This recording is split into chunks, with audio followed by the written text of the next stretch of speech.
Hi guys, ఇవాళ weekend కాబట్టి కొంచెం లేట్గా లేచాము. సో ఇప్పుడు 11 o'clock దాటిపోయింది టైము. ఈ టైంలో డోర్ ఓపెన్ చేసి చూద్దాం అనుకుంటున్నాను నేను బయట ఎలా ఉందా అనేది టెంపరేచరు. యాక్చువల్గా స్నో స్టార్ట్ అయింది, స్నో పడింది, మొత్తం అంతా స్నోతో ఫ్రీజ్ అయిపోయి ఉంది. సో ఎలా ఉందో చూద్దాం.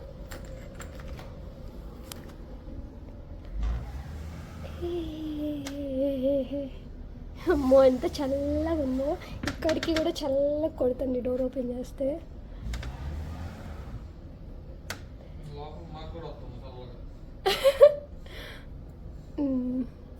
మీకోసం ఇంకొక అడిగేసి చూపించగలను ఎలా ఉందా అని. ఇంతకు మించి నేను స్వెటర్ వేసుకోకుండా జాకెట్ వేసుకోకుండా వెళ్ళలేను. ఇవాళ లేట్గా లేచామన్నాను కాబట్టి ఇంతవరకు మేము బ్రేక్ఫాస్ట్ చేసుకోలేదు. సో ఇప్పుడు బ్రేక్ఫాస్ట్ ఇంకా లంచ్ కలిపి బ్రంచ్ లాగా చేద్దాం అనుకుంటున్నాను. మా ఆయన అంతే చూస్తున్నాడు. మా బాబు చూడండి ఇక్కడ. మా ఇల్లు మెస్సీగానే ఉంది, రాత్రి అంతా అలా ఆడిచి పడుకోవడం వల్ల. అండ్ మేము కిచెన్కి ఎదురుగా ఇలా బెడ్ వేసాము హాల్లో. యాక్చువల్గా బెడ్రూమ్స్లోకి వెళ్ళి పడుకోవట్లేదు. మా పాప ఆడుకొని రాత్రి 2కి 3కి పడుకుంటుంది, మళ్ళీ మిడ్ నైట్లో లేస్తుంది. ఇక్కడైతే బొమ్మలు ఉంటే ఎంగేజ్ చేయడానికి ఒక 5 నిమిషాలైనా ఈజీగా ఉంటుంది అనుకొని మేము ఇక్కడే పడుకుంటున్నాము. ఇంతకుముందు లోపలే పడుకునే వాళ్ళం. అప్పుడు చాలా కష్టమైపోయింది, లేచి ఏడుస్తూ ఉండేది. మాకేం చేయాలో కూడా అర్థమయ్యేది కాదు. మాకు ఫస్ట్ బేబీ కాబట్టి కొన్ని డౌట్స్, కొన్ని ఎలా చేయాలా అని తెలియనివి కూడా ఉన్నాయి. సో అలా జరిగిపోతుంది. సో ఇవాళ నా వీకెండ్ లైఫ్ మీకు చూపిద్దాం అనుకుంటున్నాను. వీకెండ్ చాలా బతుకగా గడిచిపోతుంది. వీక్ డే కూడా అంతే గడుస్తుంది అనుకోండి, కానీ వీకెండ్ ఇంకొంచెం బద్ధకంగా ఉంటుంది. సో ఈ పూట మేము ఏం వండుకుంటున్నాం అనేది మీకు చూపిస్తాను. అండ్ కామెంట్ సెక్షన్లో పెట్టేయకండి ఎందుకు ఇల్లు ఇంత మెస్గా ఉంది, ఇంత లేటుగా ఎందుకు లేచావు అని. నిన్న సప్త శనివార వ్రతం చేసుకుంటున్నాను అన్న విషయం తెలిసిందే కదా. అది చేసుకున్నప్పుడు ఫాస్టింగ్ ఉంటామనేది కూడా తెలిసిందే కదా. ఫాస్టింగ్ ఉండి బేబీని చూసుకొని అర్ధరాత్రి 2ంటికి పడుకున్నాను. తను పడుకోలేదు అప్పటి వరకు. అండ్ మిడ్ నైట్ కూడా ఎందుకో తెగలేస్తూనే ఉంది, ఏడుస్తూనే ఉంది. లేచిన ప్రతిసారి పక్కన వాళ్ళ డాడీ ఉన్న వాళ్ళ డాడీ దగ్గరికి వెళ్ళదు, నా దగ్గరికే వచ్చింది. సో అలా నాకు ఒకసారి నిద్ర లెగిస్తే వెంటనే నిద్ర పట్టదు అనమాట. అలాంటి ఫోబియా ఉంది. మీలో ఎవరికైనా ఉంటే కూడా చెప్పండి. సో కొంచెం లేట్గా పడుకున్నాను 4:30 తర్వాత, అందుకే ఇప్పుడు 11కి లేచాను. అండ్ నాకంటే ఎర్లీగా మా హస్బెండ్ లేచారు. లేస్తే కనుక పిండి కలిపి పెట్టమని నేను ముందుగా చెప్పాను. సో అందుకని పిండి కలిపి పెట్టేశారు. Thank you husband. ఇప్పుడు సో చపాతీ చేయాలి నేను. చపాతీలు చేయడంలో కూడా ప్రో ఏం కాదు, చేస్తానంతే. ప్రో అవటానికి నా ఏజ్ 24 గైస్. ఎక్కడి నుంచి ప్రో అవుతాను, మొన్న 25 వచ్చింది. ఈ లోపలే బేబీ హస్బెండ్ అనే బాధ్యతలని మోయలేక అయిపోతున్నాను ఇప్పటికే. అండ్ ఇప్పుడు మనం నా చపాతీ చేసే విధ్వంసాన్ని నేను చూస్తాను కానీ ఒక టాపిక్ గురించి మాట్లాడుకున్నాము. అదేంటి అంటే, అయితే బేబీ పుట్టినప్పుడు పురిటి నొప్పులన్నీ మర్చిపోతాము, బేబీ పుట్టినాక బేబీని చూసుకొని అంటారు కదా. నాకు ఒకప్పుడు అనిపించేది అలా ఎలా మర్చిపోతాము, మనమే కదా నొప్పులు తీసుకుంది, మనం ఎలా మర్చిపోతాము అని అనుకునేదాన్ని. బట్ మా బేబీ పుట్టినాకే నాకు తెలిసింది అంతకుముందు ఎంత పెయిన్ తీసుకున్నాము. అండ్ 9 months ఎంత కాంప్లికేట్ అయింది. నాకేమీ బేబీని కనడానికి కాంప్లికేషన్స్ అవ్వలేదు, బట్ నాకు నాషియా ఎక్కువ ఉండేది, అంటే వామిటింగ్స్ ఎక్కువ ఉండేది. అండ్ ఏ స్మెల్ చూసినా వామిటింగ్ వచ్చేది. Not even kitchen smell, washroom smell, బెడ్రూమ్లో అలా ఉన్నా కూడా స్మెల్ పడేది కాదు. అండ్ కుకింగ్ స్మెల్ కూడా పడేది కాదు.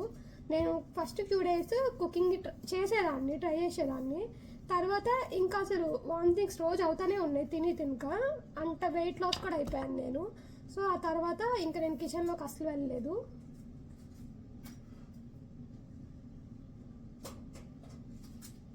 నైన్ మంత్స్ మా హస్బెండే కుకింగ్ చేశారు. రోజు నన్ను ఇంట్లో కూర్చోబెట్టుకొని చూసుకున్నారు. కాలు కింద పెట్టకుండా చూసుకుంటారు అంటారు కదా, అలానే చూసుకున్నారు. బెడ్రూమ్లో నుంచి కిందకు కూడా దిగలేదు, నేను బెడ్ మీద కూర్చొని తినేదాన్ని. సో అంత నాషియా ఫీలింగ్ ఉండేది నాకు. ఎవ్రీడే టఫ్గానే అనిపించేది అప్పుడు, ఎందుకంటే నాకు స్టిల్ 9 months వరకు తగ్గలేదు. కొంతమందికి 5th month 6th month తగ్గిద్దాను అంటారు, నాకు అసలు తగ్గలేదు. నాట్ ఈవెన్ ఇప్పుడు చెకప్కి వెళ్ళినా కూడా దారిలోనే కక్కేస్తాను, లేదా హాస్పిటల్కి వెళ్ళినాకైనా కక్కేదాన్ని. చెప్పాను కదా, అసలు ఇంట్లో కూర్చొని ఉంటేనే కక్కుతాను. ఇలాంటి స్మెల్స్ ఏమీ రాకపోయినా కూడా కక్కుతాను. అండ్ పక్కన ఎక్కడో కిచెన్లో మా హస్బెండ్ కుక్ చేస్తుంటే బెడ్రూమ్లో ఉన్న నాకు లైట్గా స్మెల్ వస్తే ఆ స్మెల్కి కూడా కక్కేసేదాన్ని. రోజంతా వామిటింగ్స్లోనే బతికేసాను నేను 9 నెలలు. సో ఇప్పుడు అవన్నీ గుర్తున్నాయా అంటే ఇట్లా చెప్పుకోవడానికి గుర్తున్నాయి, కానీ ఎంత బాధపడ్డాను, ఎంత ఫ్రీక్వెన్సీలో బాధపడ్డాను అనేది మాత్రం నాకు గుర్తులేదు.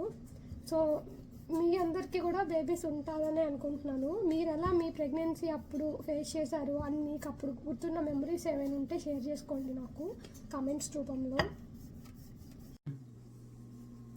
ఆయన వచ్చాడు కుకింగ్ సెక్షన్లోకి. హాయ్ గైస్, దేనికి గైస్? Good morning. నువ్వు కూడా అట్లానే అన్నావు, ఇప్పుడే లేచి గుడ్ మార్నింగ్ చెప్తున్నాడు. నాకంటే ముందు లేచాను, బేబీని చూసుకోవాలి కదా ఎవరో ఒకళ్ళు అంతే.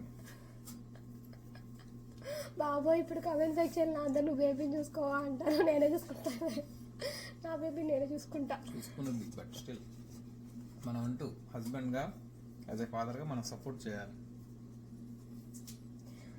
That's our responsibility. Wow, grapes చాలా బాగున్నాయి. నిన్న ప్రసాదంగా పెట్టింది, మీకు దేవుడికి పెట్టి. సరే అండ్ ఇవాళ మా డే రొటీన్లో ఇప్పుడు తిన్న తర్వాత ఏముండదు. నేను నా బేబీతో కలిపి నిద్రపోతాను, మరి చూస్తాను ఇంకేం చేస్తాను అనేది. ఇక్కడ డైలీ బట్టలు ఉతుక్కోవడం ఏముండదు కాబట్టి మేము వీక్లీ వన్స్ మాత్రమే వాషింగ్ మిషన్కి వేస్తాను. అది కూడా కమ్యూనిటీ వాషింగ్ మిషన్, మాకు ఇన్బిల్ట్ లేదు హౌస్లో. సో వీక్లీ వన్స్ మాత్రం అలాంటి పనులు ఉంటాయి. అదేంటి ఇంకా పనులు లేకపోతే ఖాళీగా అన్నాకండి, మా బేబీ అస్సలు ఖాళీగా ఉండదు, ఒక్క సెకండ్ కూడా ఖాళీగా ఉండదు. అటు పోయి ఇటు పోయి పడుతుంది. ముందు అది ఎలా తగ్గించాలో చెప్పండి గైస్. కూర్చుంటుంది, పైకి లేసి ఎగ్జైట్మెంట్ ఇట్లా ఇట్లా ఎగురుతుంది, పడిపోతుంది. చూడలేకపోతున్నాను నేను. తను పడి మొహం నిండా నిన్ను కూడా బాగా వాసింది. అలా పడినప్పుడు నాకు ఏడుపు వచ్చేస్తుంది. అండ్ పక్కకి వెళ్తున్నప్పుడు నేను అరుస్తున్నాను, అప్పుడు బాధ వేస్తుంది. దానికి ఏం తెలుసు దానిని నేను అరుస్తున్నాను అని. ఇది ప్రతి ఒక్క మదర్కి ఉంటుందా, నా కుక్కదానికే ఉందా అనేది కూడా తెలియట్లేదు. నా చపాతీ షేప్ చూపిస్తున్నాడు, బాగానే ఉంది కదా గైస్. ఏంటో టాలెంట్ ఎంకరేజ్ చేయరు. మా కుకింగ్ వీడియోస్ కూడా కావాలంటే చెప్పండి, చేస్తాము. అంత వరస్ట్ కుకింగ్ ఏం కాదు గైస్, నేను బాగానే వండుతాను. ఎట్లా మా అమ్మమ్మ వాళ్ళ చేతి తీరు వచ్చింది. పాప మా హస్బెండ్ వండుతాను, నేనంత పులావ్కి ఫ్యాన్స్ కాదు. అండ్ నేను చదువుకునేటప్పుడు ఎవరైనా ఉన్నవాళ్ళు వీడియో చూస్తుంటే కనుక కమెంట్ చేయండి ఫ్రెండ్స్, నేను ఎలా కుకింగ్ చేసేదాన్ని అని. మా ఎక్స్టెండెడ్ ఫ్యామిలీ మెంబర్స్కి కూడా తెలుస్తూ ఉంటుంది. చేయరు, నా గురించి నెగిటివ్గా చేయమంటే చేస్తారు, కానీ తిన్నోళ్ళు పాజిటివ్గా చేయమంటే చేయరు. అది ఒక ఆనందం వాళ్ళకి, ఊరికి ఆడుకోవడానికి. చెప్పింది కదా మౌని లవ్ మ్యారేజ్ అని. సో అప్పుడు ఫస్ట్లో స్టార్టింగ్లో వాళ్ళ ఇంటికి వెళ్ళినప్పుడు, అంటే చికాగో దగ్గరలో వాళ్ళ యూనివర్సిటీ అక్కడికి వెళ్ళినప్పుడు ఒకసారి వెళ్ళినప్పుడు చెప్పారు చాలామంది, మౌని బాగా వండి పెట్టింది. ఫస్ట్ హస్బెండ్ గైస్, అసలు వంట గురించి పొగిడినందుకు నేను ఎన్నిసార్లు అడుగుతాను, చెప్పడు.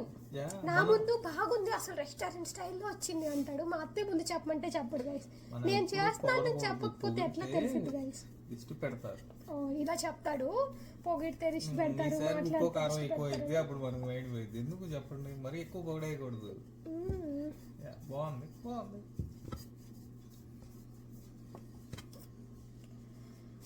లాస్ట్ టైము మేము కుకింగ్ చేసుకునేటప్పుడు వీడియో పెట్టాను, దానికి కొంచెం రీచ్ రాలేదనుకోండి షార్ట్ వీడియోలో. నేను రియల్గానే అలా కుకింగ్ చేసుకుంటాం గైస్, ఇద్దరం కలిసే, ఒక్కళ్ళే కుక్ చేయో. ఏ పని ఉన్నా ఇద్దరం కలిసే చేసుకుంటాము. నేను అదేదో వీడియో కోసం పెట్టాను అనుకుంటున్నట్టున్నారు, కాదు. అన్ని సాంగ్స్ పెట్టుకుంటూ చేసేవాళ్ళము. ఇప్పుడు నేను సాంగ్స్ ఆపిచ్చాను, మళ్ళీ కాపీ రైట్స్ పడతాయేమోనని. అండ్ ఇప్పటి వరకు నేను ఛానల్ పెట్టి 2 months అయింది. నేను ఎవ్రీడే షార్ట్ వీడియో అనేది ఏదో ఒకటి అప్లోడ్ చేస్తున్నాను, ఏదో ఒకటి మేము షూట్ చేసి. లాంగ్ వీడియోస్ వచ్చేసరికి ఓన్లీ వీక్లీ వన్స్ మాత్రమే పెట్టగలుగుతున్నాను, వీకెండ్ మాత్రమే. సో ఇప్పటి నుంచి నా డైలీ వ్లాగ్స్ పెడదాం అనుకుంటున్నాను. ఎన్ని రోజులు కన్సిస్టెన్సీగా పెడతాననేది తెలీదు, అది లాంగ్ వీడియోస్ గురించి చెప్తున్నాను. షార్ట్ వీడియోస్ మాత్రం నేను కన్సిస్టెన్సీగా పెడదాం అనుకుంటున్నాను డైలీ. సో ఇవాళ మా ఫస్ట్ లాంగ్ వీడియో అనుకోండి, day in our life. Sunday నుంచి స్టార్ట్ చేస్తున్నాను. వీక్ డేస్ ఇంకొంచెం కాంప్లికేటెడ్గానే ఉంటాయి, ఎంతవరకు షూట్ చేయగలుగుతాను అనేది కూడా చూస్తాను. ఒకవేళ 1 డే వీడియో పెట్టలేకపోతే 2 డేస్కి మెర్జ్ చేసైనా పెడతాను నేను. సో మోర్ లాంగ్ వీడియోస్ చేసి మీతో మోర్ కనెక్ట్ అవ్వడానికి ట్రై చేస్తాను. అండ్ రోజు ఒక టాపిక్ గురించి మనం మాట్లాడుకుందాం. ఇవాళ బేబీస్ గురించి అలా మాట్లాడుకున్నాము, నా ఇంట్రడక్షన్ గురించి అలా మాట్లాడుకున్నాము అనేది. అండ్ ఇంకా నా గురించి ఏదైనా డౌట్స్ ఉంటే మీరు అడగండి, ఏదైనా వీడియోస్ గురించి కానీ ఏదైనా టాపిక్ గురించి కానీ నేను చేస్తాను. అండ్ కొంతమంది నేను రిప్లై ఇవ్వట్లేదు అనుకుంటున్నారు, బ్యాగ్స్ కావాలని అడిగారు నావి. నేను ఇక్కడ నుంచి ఇండియా వచ్చేదే నెక్స్ట్ 1.5 year కండి. నేను వచ్చే టైంకి I will try to give you. ఇప్పుడైతే నేను ఇవ్వలేను, ఎందుకంటే నేను ఆ బ్యాగ్ ఒకటి కొరియర్ చేయలేను కదా. మా పేరెంట్స్ వచ్చినప్పుడు కూడా లగేజ్ చాలా ఉండిపోతుంది. సో మేము వచ్చినప్పుడు ఈసారి ఎప్పుడైనా తీసుకొచ్చి ఇస్తాను మన సబ్స్క్రైబర్స్కి. అని నేను చెప్పాను కదా, మనకి 10K సబ్స్క్రైబర్స్ వచ్చిన రోజు కన్ఫామ్గా ఇక్కడ నుంచి గిఫ్ట్స్ ఇస్తానని. అలాంటి సీన్లో ఏమైనా నేను ట్రై చేస్తాను మీకు బ్యాగ్స్ ఇవ్వడానికి. సో ప్లీజ్ మన ఛానల్ని సబ్స్క్రైబ్ చేసుకోండి. అలానే మీ ఎక్స్టెండెడ్ ఫ్యామిలీ మెంబర్స్ చేత కూడా సబ్స్క్రైబ్ చేయొచ్చు. మేము ఏదో గిఫ్ట్స్ ఇస్తామని చెప్పి సబ్స్క్రైబ్ చేసుకోమనట్లేదు, అది నాకు ఒక మోటివేషన్ అంతే. అంతమంది వచ్చినప్పుడు నేను నా ఫ్యామిలీకి ఏదో గిఫ్ట్ చేసుకున్నాను అనుకుంటాను. ఇప్పుడు శాలరీ వస్తే ఫ్యామిలీ మెంబర్స్ అందరికీ ఎలా గిఫ్ట్ ఇచ్చుకుంటారో అలానే మొన్న నేను గివ్ అవే గురించి కూడా ఇంకొంచెం అప్డేట్ ఇవ్వలేదు. అది ఎందుకు ఇవ్వలేదు అంటే వాళ్ళకి నేను కొరియర్ చేశాను, వాళ్ళకే రిసీవ్ అయింది. వాళ్ళకి ఫొటోస్ పెట్టడం ఒకరికి చేత కాలేదు, అంటే అది వాళ్ళ సన్ పార్టిసిపేట్ చేశాడు ఇందులో వాళ్ళ మదర్ కోసము. సో వాళ్ళని ఇబ్బంది పెట్టి నేను వీడియోస్ పెట్టండి అని చెప్పి అడగలేను కదా. వాళ్ళకంటే రీచ్ అయిందంట. నేను ఆ మెసేజ్ని రేపు ఒక షార్ట్ వీడియోలో వదులుతాను, చూడండి పెట్టి. లైక్ వాళ్ళకి రిసీవ్ అయిందా, వాళ్ళు ఎలా ఫీల్ అయ్యారు అనేది. ఇప్పటికైతే వాళ్ళిద్దరికి శారీస్ నచ్చినాయి అనే చెప్పారు. నేను మా మదర్కి ఎలా తీసుకున్నానో వాళ్ళకి అలానే తీసుకున్నాను. డైలీ వేర్ వాడటానికి, వీకెండ్స్లో అలా అలా బయట పండుగలకి వాడటానికి కూడా శారీస్ పనికొస్తాయి. చీప్ క్వాలిటీ ఇలాంటివి అయితే ఏమి తీసుకొని పంపించలేదు నేను. సో అర్థం చేసుకుంటాను అనుకుంటున్నాను, నిజంగానే గివ్ అవే ఇచ్చాను అని, ఇవ్వలేదు అనో లేదా మళ్ళీ వీడియో అప్డేట్ పెట్టలేదనో అనుకుంటున్న వాళ్ళకి ఇది ఆన్సర్ అనమాట. అండ్ అందులో నాకు తెలిసిన వాళ్ళు ఎవరిని నేను చూస్ చేసుకోలేదు. నాట్ ఈవెన్ నా బెస్ట్ ఫ్రెండ్ నాకు పంపిస్తారా గిఫ్ట్స్ అంటే నేను చెప్పిన ఆన్సర్, కావాలంటే నువ్వు శారీస్ కౌంట్ చెప్పు, నేను నీ పేరు వస్తే నీకే పంపుతాను, నీది రాకపోతే నీకు పంపలేననే చెప్పాను.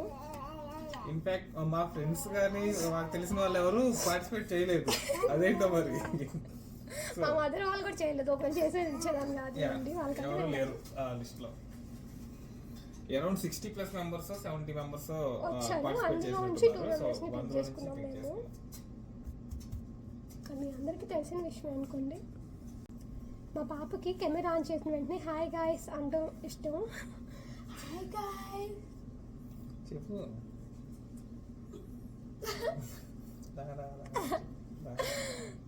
సో హాయ్ గాయ్స్ అంటుంది. ఎంత నిద్రలో ఉన్నా నేను కెమెరా ఆన్ చేశాను, లైట్ పెట్టాను అని తెలిస్తే పరిగెత్తుకుంటూ వచ్చేసింది గైస్. మీ పిల్లలు కూడా ఇలానే వస్తారేమో చెప్పండి. మంచిగా నిద్రపోతుందని చెప్పి వీడియో స్టార్ట్ చేసింది మౌని. నా వాయిస్ ఇచ్చింది. జనరల్గా మమ్మీ మాట్లాడుకునే వాయిస్కి టీవీ వాయిస్కి లగదు. సౌండ్ పెట్టుకొని చక్కగా సాంగ్స్ విన్నా కూడా ఏమీ అనుకో. Hi guys. హాయ్ గాయ్స్ చెప్పు. అమ్మాయికి ఒక తీర్తి ఇప్పుడే కొంచెం బయటికి రాబోతుంది, ఇంకో మైల్ స్టోన్. నా బేబీకి 1 by 1 మైల్ స్టోన్స్ రీచ్ అవుతుంటే తను ఫాస్ట్గా పెరిగిపోతుంది అనిపిస్తుంది నాకు. నిన్న కాక మొన్న పుట్టి, మీకు కూడా అలానే అనిపిస్తుందా చెప్పండి. పెరగాలే కానీ మైల్ స్టోన్స్ రీచ్ అయినప్పుడు హ్యాపీగా ఉంటుంది. బట్ ఇప్పుడు ఇలా అనుకుంటుంటే ఇంత ఫాస్ట్గా పెరిగిపోతుందా మా అమ్మాయి అని అనిపిస్తుంది. అప్పుడే 10 months వచ్చేస్తాయి, 9 months కంప్లీట్ అయిపోతుంది. మీకు కూడా అలా అనిపిస్తుందా మీ పిల్లల్ని చూస్తే? హాయ్, మాకు ఇప్పుడు ఈవినింగ్ 6:36 అవుతుంది. అయితే మేము డిన్నర్ ప్రిపరేషన్లో ఉన్నాము. మీరు సండే నైట్ డిన్నర్కి ఏం కుక్ చేసుకున్నారు అనేది కమెంట్ ఆన్ చేయండి చూస్తున్న వాళ్ళు ఈ వీడియో. అండ్ ఇవాళ మేము గోబీ ఫ్రైడ్ రైస్ చేసుకుంటున్నాము. చెప్పాను కదా ఇంట్లో వెజ్జెస్ లేవు.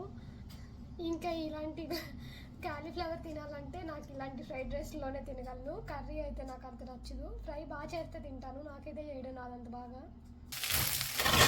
చూసారా కలర్ఫుల్గా ఉంది, కానీ ఇందులో పచ్చిమిర్చి లేదు, ఇంకా ఏవో లేవండి.